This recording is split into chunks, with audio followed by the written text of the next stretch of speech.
Well, it may not have Norman Reedus, and it may not be made by Kojima, but ladies and gentlemen, Silent Hill has finally returned.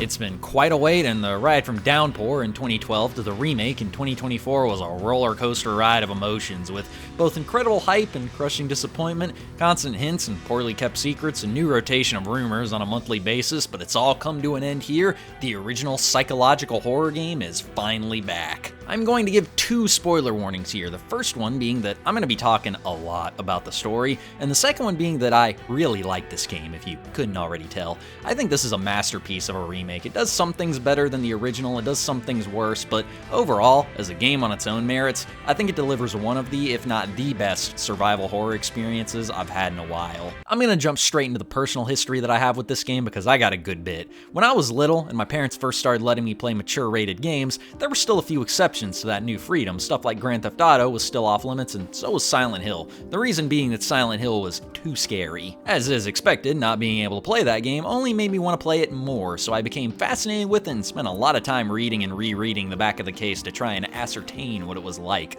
Occasionally I could get my parents to elaborate a little bit more on the finer details of the game, but for the most part I could only speculate about it. Eventually, I finally convinced my parents to let me play through it, and I did just that. Since this video isn't about the first one, and is about the second one, I won't go super in-depth on what that was like, but I will say that my playthrough of the original Silent Hill was a really formative experience for me in terms of kind of exposing me to the wider world of fiction outside of the typical stories that I was familiar with at the time. Years later, though, when I entered middle school, we got a hold of a copy of Silent Hill 2. My parents were once again reluctant to let me play it since they had played a rented copy years before and were aware of the game's significantly darker themes than the original, which is saying a lot since the original one was about a little girl getting burned alive by a cult because she was pregnant with their satanic deity, which was a bit heavier than what I was watching on TV. They relented, and I was allowed to give the game a run through, and boy oh boy was that something else. Contained on that plastic disc that was spinning around my PlayStation 2 was the greatest horror game ever made, a dark descent into the human soul and all of its trials and torment. Silent Hill was a big breakthrough for me as a kid, with its disturbing visuals, unclear story, and heavy use of symbolism, but Silent Hill 2 was like a fucking Copernican revolution. The level of narrative depth, the atmosphere, the visual design, the fucking music. Everything about this game hit me and hit me hard. The story especially was something that really struck me, with its themes of loneliness, grief, trauma, all things that resonated with me as a child who was kind of alienated from his peers and dealing with the early stages of anxiety and depression.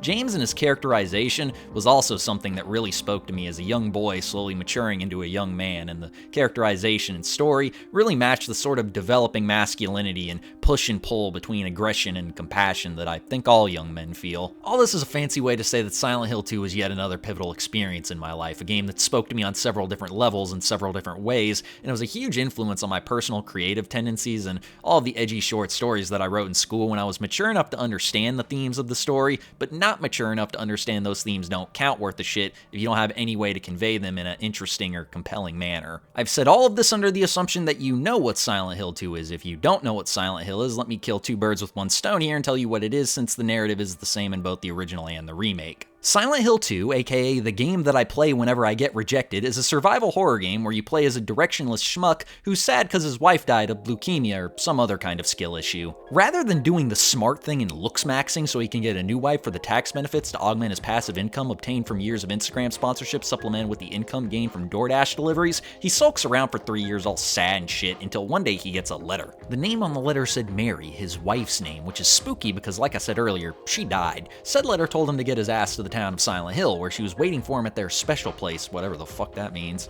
Desperate to reunite with his wife, with nothing else to live for, and ultimately unsure of the sanity of his planned course of action, our everyman protagonist journeys to the town of Silent Hill in search of her. This search is complicated by the appearance of these fucking things and this creature. Nah, fuck that. You may be wondering where the horrific beings from the Upside Down come into play, and the answer there is a little weird. See, Silent Hill 2 isn't actually a sequel to the first game, it's just set in the same world, so it's largely self-contained but doesn't really bother to give any of the backstory on why the town has all this weird shit in it. Since the story has a more psychological focus, it's never really elaborated upon other than vague references to the town's strange supernatural properties. If you really want to know more, the condensed version is that the town has some weird mystical powers that are all out of whack after the events of the first game because some cult tried to summon a demon, and that tends to fuck things up. So now the town just kind of draws people in who have some kind of trauma for reasons that are never really established, because it probably doesn't have any, because it's, well, it's a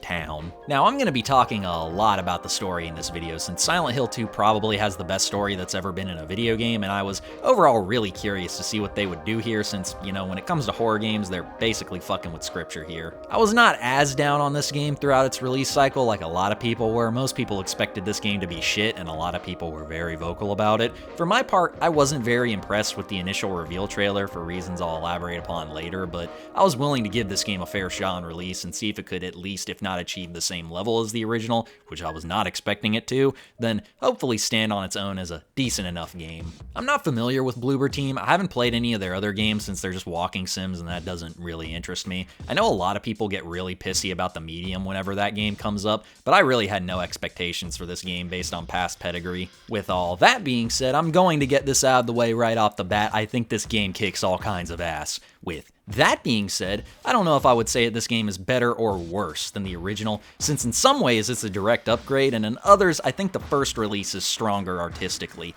As an isolated game though, Silent Hill 2 is extremely high quality. Among the most immediate obvious differences is the fact that the camera has gone from the omnipresent camera angles of the original to the modern bicycle that is the over-the-shoulder cam. While this obviously helps streamline the game, and I had no expectation that they would do anything else, I really do feel like there was a real artistry to the OG camera angles that we would see in the original and other titles from the time period. The other big difference is that the visuals are obviously 1,000 times more high fidelity than they were in 2001. As a positive, I think that the game looks gorgeous and it sticks to the original art style very faithfully. The best part is that this is on the low setting, since turning it to the max, didn't work. I didn't really care though, since if I'm being honest, both options looked mostly identical to me, but on the subject of performance, this game doesn't have the greatest showing there, at least in my experience, which didn't surprise me since my PC is 4 years old at this point, so I wasn't expecting to run it perfectly. I'm only bringing this up because I saw other people posting about it, so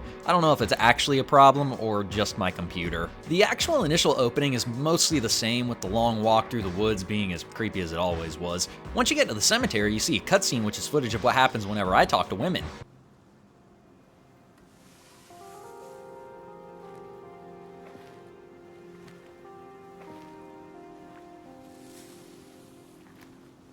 Excuse me.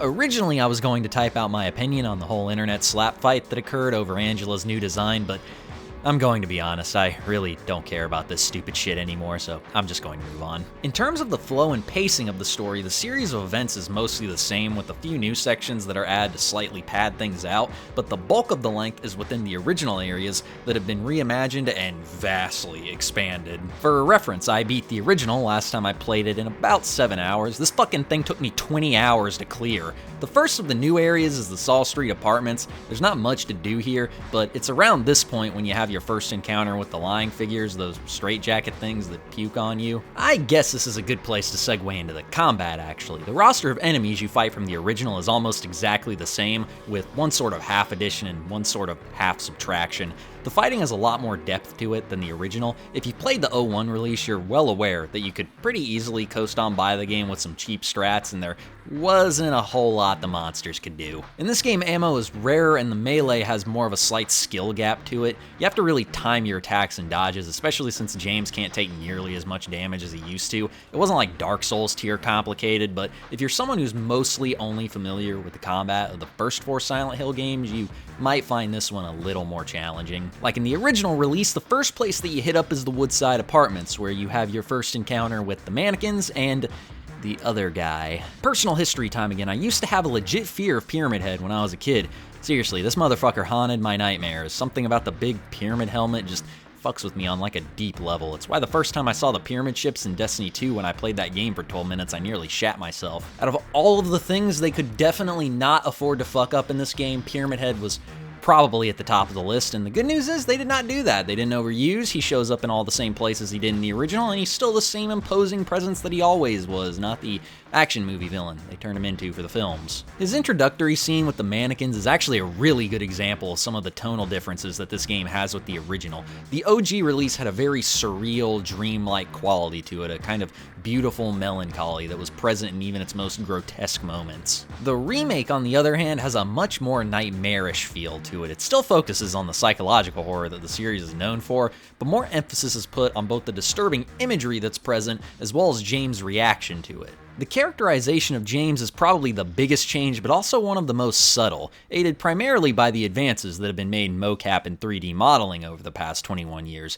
In the original, James was portrayed as almost sleepwalking through the events of the original. What a shitty ass sentence, I can't write for a damn. He was so directionless and out of it since the death of his wife that he almost didn't seem to even really care about all of the weird shit he was seeing throughout the game. He shows fear and distress, but only at certain moments when the tension really ramps up. While James in the remake retains a lot of that same characterization, he's more outwardly emotional than the original, mostly conveyed through his facial expressions, increasingly disheveled appearance, and the fact that his eyes get more visibly tired and weary as the game goes on. The weight of his grief bearing down on him is more obvious, though I'm really glad that they chose to go for the show but don't tell route with regards to conveying James' emotional stress. I think subtlety is really the word of the day here, since that's ultimately what made the first 4 games as memorable as they are. In the modern era of cinematic and visual storytelling, most people working in these fields take a very brute force approach to the visual aspect. Individual shots are almost always framed in a very basic way, either to show a character speaking or action happening, and almost always in a straightforward and uncreative manner.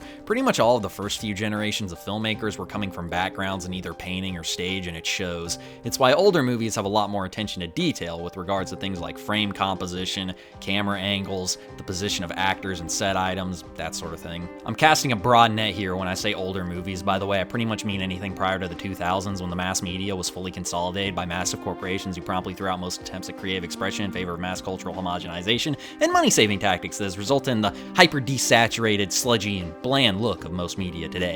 Since the video game industry is nothing if not eternally envious of the film industry, this naturally bled over into games. In the early days, though, before this consolidation was complete, there was a lot of visual and creative flair in video games with regards to these simple visual techniques, and the first 4 Silent Hill games are one of the best examples of this. One of my biggest fears for Silent Hill 2 was that the devs would adopt the modern method of visual storytelling in all their sterility, but there's actually a lot of really smart sort of visual grammar at work here. My fears kind of fully dissipated in the cutscene where Angela has the knife. There's a lot of real subtleties here that put the player in the distressed, off-kilter headspace of the characters. The fact that the camera is at a Dutch angle, the reflections in the background, and the fact that the camera stays on Angela even while James is talking add to this kind of disorientation that sort of psychically communicates the inner world of the characters to the player. It's not just the cutscenes that this is present in. Like the original release, you jump down a lot of holes in this game, but rather than just clicking a button and having James take a dive, you have to actually force him to do so. He kind of starts and stops, and you have to press the button at each stage. The holes were always meant to symbolize James journeying deeper into his own mind, but here with this new tiny mechanic, it conveys that he's actually fighting his own discoveries, kind of aware of what the truth is on some level, but still fighting against it, and the player has to literally force him to confront his demons. There's a lot of examples of this in the game that I could talk about for hours. The original 4 games were rife with this sort of shit, and the remake doesn't skip a beat here. There's actual visual grammar here. Like I said earlier, a lot of technique and attention paid to the subtleties of storytelling. Like with the cutscenes, there's a bunch of examples of this almost hidden layer of storytelling all throughout the game, and there's probably going to be a ton of videos made in the coming years about all the little hidden hints and details, which is appropriate considering people are still doing the same fucking thing for the original Silent Hill 2. Another point of comparison is the locations that you journey to. First things first, it feels good to be back in this spooky-ass town.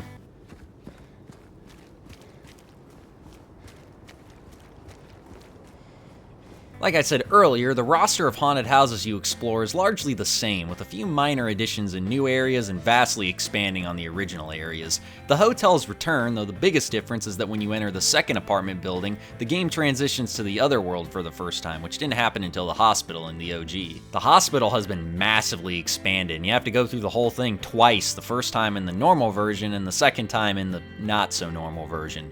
Also, the scariest fucking thing in the entire game happens here.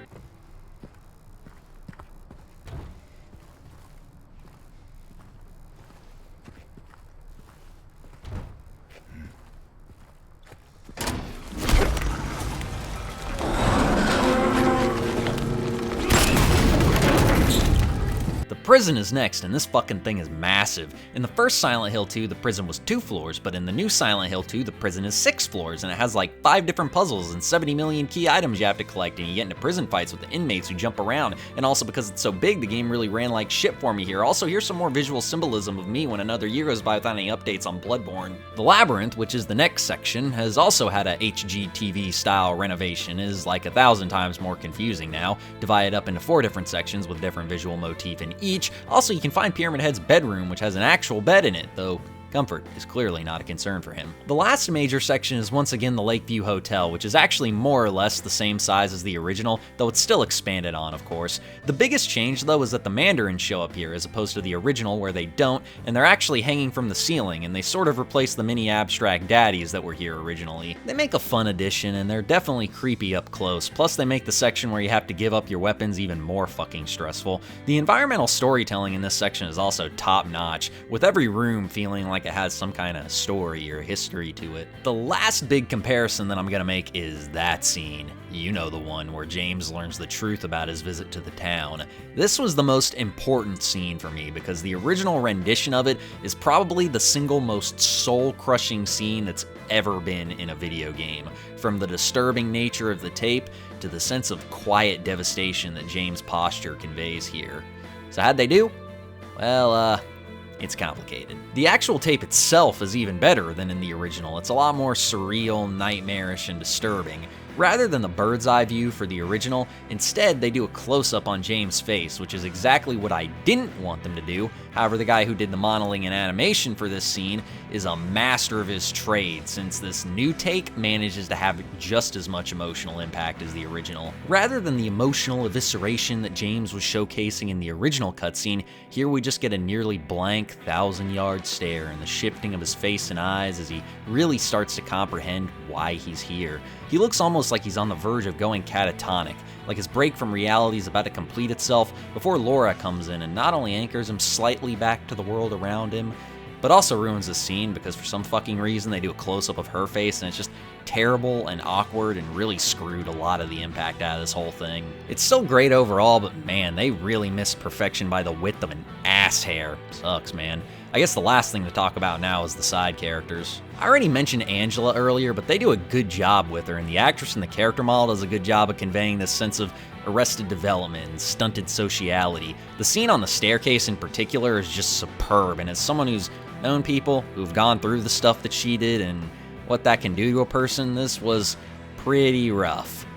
Luckily, I'm what you call a cool guy, and I don't let anything affect me on the field of battle. Eddie has also done really well, constantly bouncing between giving off this aura of pathetic loneliness and an opposing aura of menace. There's some great sort of micro-characterizations that happen with him, like his childlike disappointment that James doesn't want to travel with him in the apartment, contrasting with this look of pure venom that he shoots at him when he makes a passing remark about his appetite. Maria is honestly even more sexualized in this game than she was in the original, so I don't really know what the culture warriors were talking about, and there's yet another dance of dualities here as she shifts between being a damsel in distress and a transparent temptress.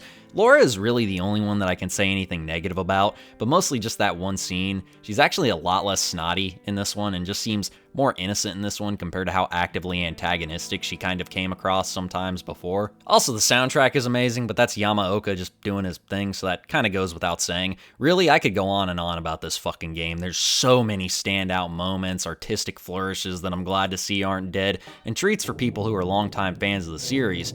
I could talk about this game and certain scenes in it for literally literal fucking hours, but I won't because that's boring. This has been a pretty triumphant return for the series, and it's nice to see that it's helped people forget about the clusterfuck that was Ascension, though anything that J.J. Abrams is even tangentially involved in, I pretty much write off immediately since he's kind of like my cinematic antichrist. I'm infinitely curious to learn more about Townfall, which I still maintain is a stupid-ass name, and Silent Hill F, which I am just so intrigued by. Plus, they got Ito apparently working on another mainline game that they haven't even announced yet, so holy shit, everyone, it took them a while, but Silent Hill is finally back. It's such a crazy time to be a survival horror fan, and it seems like the genre is finally starting to take off again and secure its rightful place in the gaming landscape. We've got the indie explosion for the genre that I talked about last video, plus Resident Evil is back, Silent Hill is back, Dead Space is fuck! Well, you can't win them all, I guess. Oh, god damn it, Alone in the Dark bombed too. I knew they screwed themselves when they cast those fucking Hollywood actors. Y'all gotta stop blowing all your money on that shit. Whatever, my point still stands though. We're finally fully out of the Dark Ages, and things are looking good for us Giga Chads who played these games back in the day now. If you'll excuse me, there's 7 more endings to this game, so I guess I better get to work on that.